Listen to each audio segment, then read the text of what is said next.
we are the League of Lesions, and we've chosen to use computer vision and robotics for early identification of skin cancers and other skin abnormalities. Many people suffer from harmful skin diseases. 106,000 people are diagnosed with melanoma each year, and 7,200 die each year, and many more are misdiagnosed. There are several factors contributing to this. Many people do not know what to look for or have access to a specialist. It can be unaffordable, and this allows the melanoma to spread before it's detected. COVID-19 also makes it a lot harder to get diagnosed.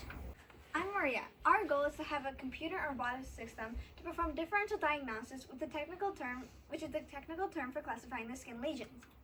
Our goal is to determine if the lesion is good and you're probably okay, if it's bad and you have to see a dermatologist, or if it's okay but you could just keep a watch on it. To perform our analysis, we use the ABCDE rule, a simple analysis to look at the lesion which we perform with the OpenCV image analysis tools. We evaluate each of these values from 0 to 100, where 0 is good and 100 is bad. And we use decision trees to ask the patient to evaluate certain aspects of the image. To approach the problem, we programmed a vision-based game to understand how to process images. We took dermatology classes from an OCC instructor, developed algorithms, and evaluated them against our labeled Kaggle dataset of 23,000 images.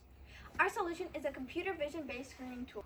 I'm Nick. To get consistent images and lighting, we need a robot to take the pictures. Our robot is a 3-axis motion system with a camera and writing pens. It also has a board that controls 4 different stepper motors. We then send G-code over USB to tell the robot where and how fast to move. I did analysis for asymmetry. The symmetric round lesions tend to be good, while odd-shaped ones are bad. My work in the tic-tac-toe game to differentiate X's and O's helped me differentiate asymmetric and symmetric lesions. I calculated the radius based on perimeter and area and compared it to determine how close to a circle the lesion is. The V stands for irregular borders and blurred edges. We'll look at the same images of Nick's arm. For this, I used 2 threshold levels in the image and determine the change in area.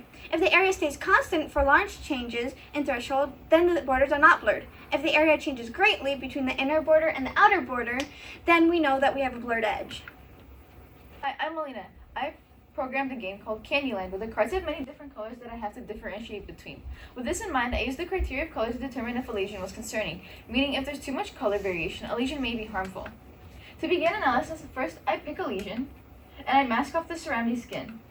Then I create several regions of interest throughout the image to take the BGR values. And I analyze the spread of colors from all the regions by their coefficients of variation, which basically measures the variations distribution relative to the BGR mean.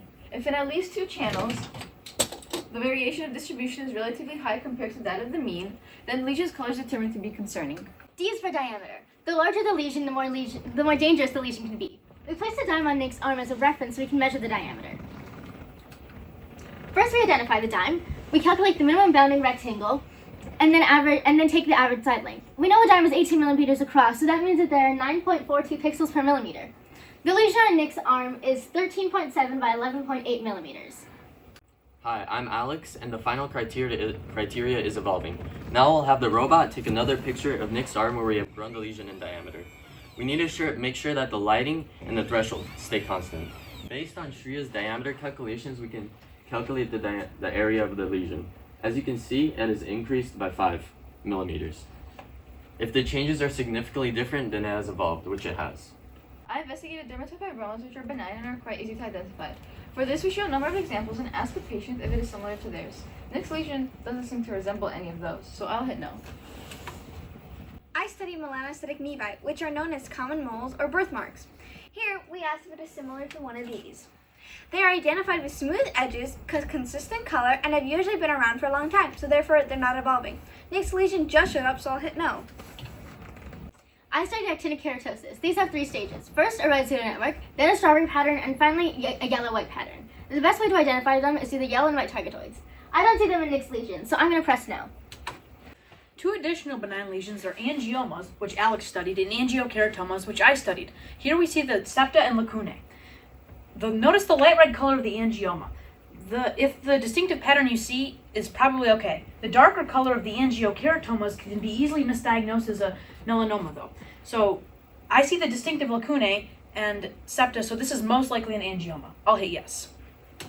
Even though Nick's lesion looks to be benign, we still need to gather a few pieces of metadata, such as family history and how long the lesion has been there. It looks like Nick will be fine. We're going to recommend that he watches for any growth or darkening. If he was older or had family history of skin cancer, we may recommend that he see a specialist. Any questions?